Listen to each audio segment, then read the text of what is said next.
वर्षापासून पहिल्यांदाच असरुद्दीन ओवैसी इथे पिछाडीवर। निकम हे जवळपास 11,000हून अधिक मतांनी सध्या आघाडीवर आहेत।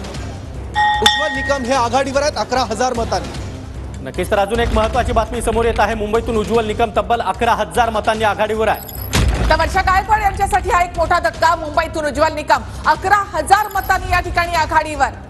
काँग्रेसचा बालेकिल्ला मानला गेलेला असा हा मतदारसंघ मात्र मुंबईतून उज्ज्वल निकम इथे आघाडीवर 11,000 मतांची आघाडी।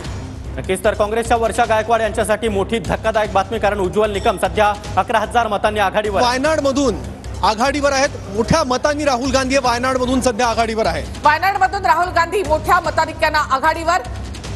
चंद्रपूरमध्ये प्रतिभा साताऱ्यामधून शशिकांत शिंदे 5,000हून अधिक मतांनी आघाडीवर आहेत। तर साताऱ्यामधून उदयनराजेंना मोठा धक्का। शशिकांत शिंदे 5,000 मतांनी आघाडीवर। उत्तर मध्य मुंबईमध्ये उज्ज्वल निकम 11,288 मतांनी आघाडीवर। आणि या ठिकाणी